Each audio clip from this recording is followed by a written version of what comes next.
Hello my dear students, welcome back to my channel. I hope all of you are doing very well. I hope you are staying at home and at the same time studying also. So in this session, I'll be discussing about amphibolic pathway in respiration.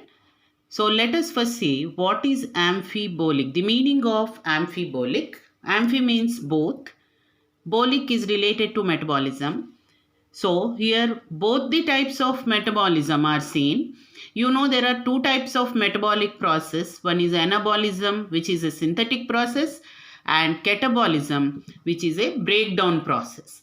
So when both are present together, when both are taking place in any pathway, then it is called as amphibolic pathway. Like for example, Krebs cycle is considered as amphibolic pathway because some of the intermediates of Krebs cycle, they are also used for synthesis of various other compounds. That's why Krebs cycle can be considered as amphibolic pathway. So now let us see what are all the important features of this pathway. So first point wise I am going to discuss. So first point, glucose is the most favored substrate. Most common substrate for respiration is glucose, and all carbohydrates are usually converted into glucose before they are used for respiration. And different substrates enter the pathway in different ways. In different ways they can enter. Like for example, alpha ketoglutarate acid is converted to glutamic acid. Glutamate is glutamic acid. Oxaloacetic acid is converted into aspartic acid. And fats are converted into glycerol and fatty acids. That is, before they enter into the pathway, these compounds may be converted into the other compounds. Glycerol, by oxidation and phosphorylation, it is converted into G3P. Fatty acids, by beta oxidation, they are converted into acetyl coenzyme A. I'll be discussing about little bit about beta oxidation in my next video. What is beta oxidation? I will discuss that. Now, the proteins are degraded. Similarly, how are proteins they enter? Proteins are degraded to form with the help of proteases. Degraded with the help of proteases are the enzymes. They are degraded to individual amino acids. You know proteins are made up of amino acids. Depending on their structure, they enter into some stage in the Krebs cycle. After deamination, they enter into Krebs cycle after deamination. Deamination means removal of amino group. You know, amino acid has an acidic group and amino group. So after removal of amino group, then they enter into Krebs cycle at some stage or the other. Or they may be converted into pyruvic acid, or they may be converted into acetyl coenzyme. So amino acid can enter the pathway in different ways. It can directly enter into Krebs cycle, or it can be converted into pyruvic acid. You know pyruvic acid again is converted into acetyl coenzyme A, or amino acid can also be converted into acetyl coenzyme A. So in three different ways, amino acid can enter into Krebs cycle. Now let us see what is the next feature. Respiration is considered as it is a catabolic process because it is a breakdown process. It involves breakdown of substrate. This is a traditional view. Normally we think respiration is a catabolic process. But some intermediates in respiratory process may also be used for synthesis of any other compound. Like I was telling you just in the introduction, though respiration we consider as a catabolic process, but there are some intermediate compounds which are formed in respiration. They may be used for synthesis of any other compounds. So here we will go through some examples. Like for example, fatty acids are broken down to form acetyl coenzyme A. But when organism needs fatty acids, then acetyl coenzyme A can be withdrawn. Though fatty acids are converted into acetyl coenzyme A, but suppose says organism need fatty acids, then immediately from acetyl coenzyme A, fatty acids will be synthesized. So it is reversible. Fatty acids to acetyl coenzyme A or acetyl coenzyme A to fatty acids. So we can write it like this. It is reversible. Fatty acids to acetyl coenzyme A or acetyl coenzyme A to fatty acids. Hence, respiration involves both anabolism and catabolism. Both are involved. So, therefore, it is called as amphibolic pathway. This we are going to do in detail with some more examples. So, by now, I think the meaning of amphibolic is clear. Respiration involves both catabolic and anabolic process. Some of the catabolic processes which we find in respiration, I will list them down separately. What are the catabolic process?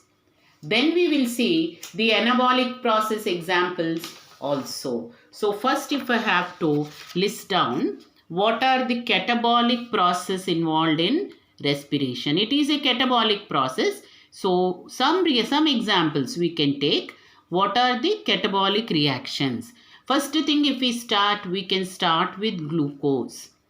Glucose converted to pyruvic acid, it is a catabolic process. Glucose converted to pyruvic acid. Similarly, conversion of pyruvic acid to acetyl coenzyme A. All these pathways we have already discussed. So, you should refer to my previous videos. All of you, those who are joining for the first time, refer to my previous videos and please subscribe the channel so that you are going to get notifications immediately, and definitely it will be of great help to you wherever you are studying. So pyruvic acid to acetyl coenzyme A. Then acetyl coenzyme A will be further broken down completely to form carbon dioxide and water.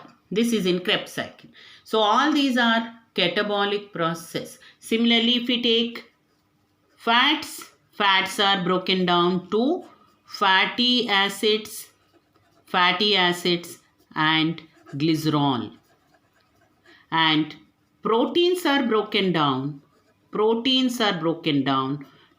individual amino acids. So all these we know, these are all breakdown process or catabolic process. Now, there are, I hope you have noted down this, there are some examples of anabolic process also. Let us see what are the anabolic process. So, first I will tell you what are all the anabolic process, then I will give you the details of this pathway. So, glycolysis is known as oxidative anabolism or catabolic resynthesis. Catabolic resynthesis, or it is also called as oxidative anabolism because it links with anabolism of fats and amino acids. There will be synthesis of fats and synthesis of amino acids also. So some examples we will discuss here.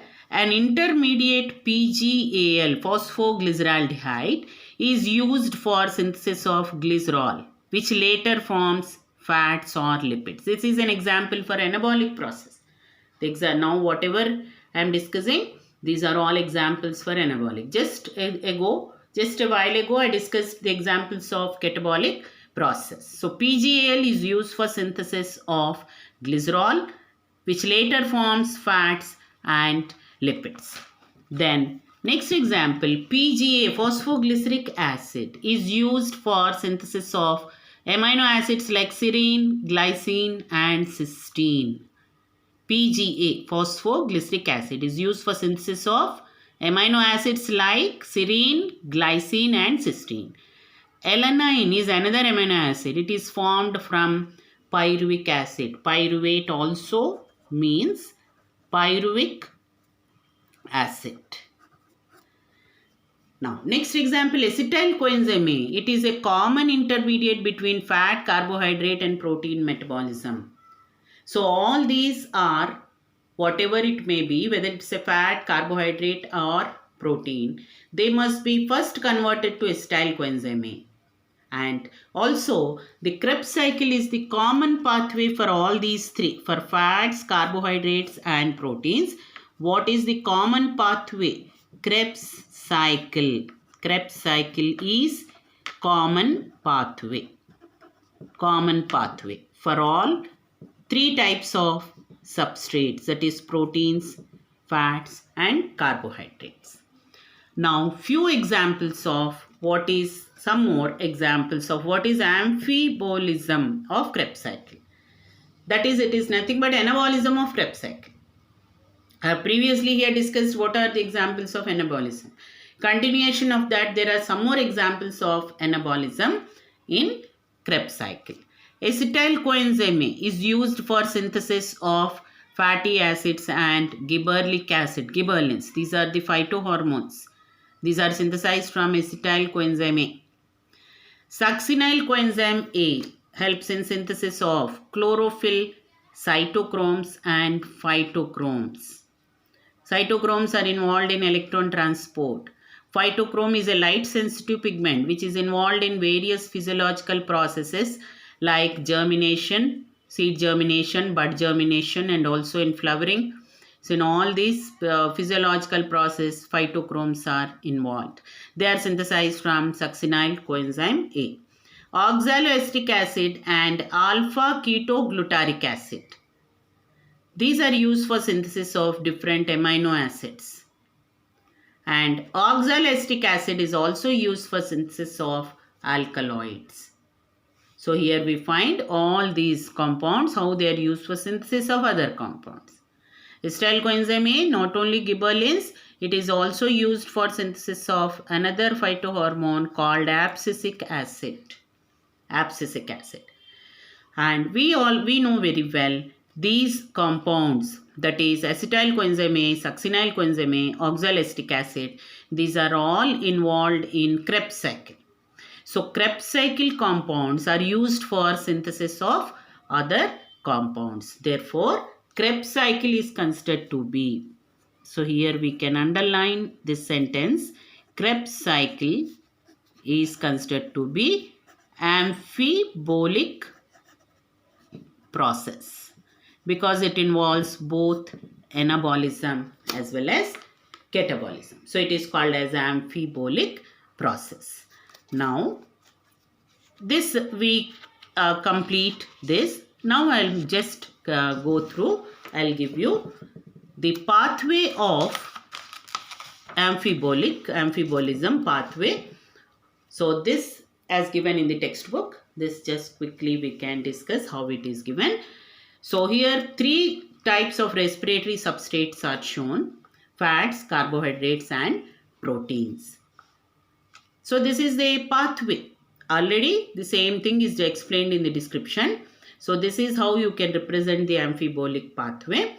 So carbohydrates, if we start with, converted into glucose, glucose 6-phosphate and then fructose 6-phosphate. This all you know, it is taking place in glycolysis.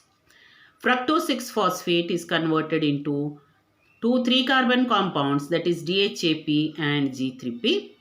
G3P will be converted into pyruvic acid and then acetyl coenzyme A. So up to here, you know, it is glycolysis and link reaction. Acetyl coenzyme A can participate in Krebs cycle. These are the stages. If carbohydrates are involved, then completely it involves glycolysis, link reaction and Krebs cycle. Suppose let us take fats. If fats are undergoing metabolism, first fats are broken down to form fatty acids and glycerol. Fatty acids will undergo beta oxidation to form acetyl coenzyme A. You can see this here. Fatty acids will undergo beta oxidation to form acetyl coenzyme A. I'll try to give you in my next video complete detail of what is beta oxidation of fatty acids and finally how acetyl coenzyme A is formed. Now next, glycerol. Glycerol is converted to DHAP by oxidation and also by phosphorylation. So once DHAP is formed, DHAP can be converted to G3P and then it can go on up to Krebs cycle. That means how is glycerol is entering into the pathway? It is entering through DHAP. It is entering into glycolysis through DHAP.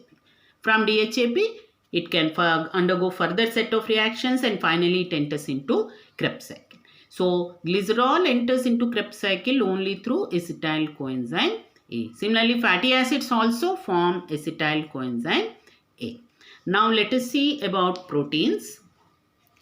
Proteins with the help of the enzyme, here proteases. With the help of the enzyme proteases, proteins are first broken down to form amino acids.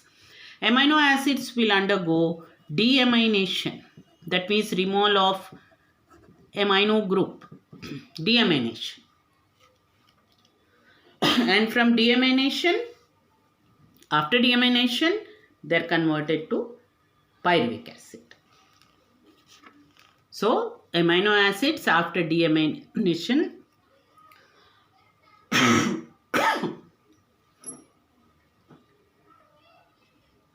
amino acids after deamination, they are converted to pyruvic acid. Now you know after pyruvic acid will be converted to acetyl coenzyme A and then enter into Krebs cycle. So, this is what is amphibolic pathway, children. So, with this, we conclude this topic. The topic which is left in respiration is respiratory quotient. So, in my next video, I am going to complete that. And then I am going to discuss some numericals in respiration. So, please follow my videos regularly and ask your friends also to subscribe the channel. Share to your friends to maximum so that it will be benefit to you, especially when you are at home during this time, and even later also it will be definitely useful to you and additional help.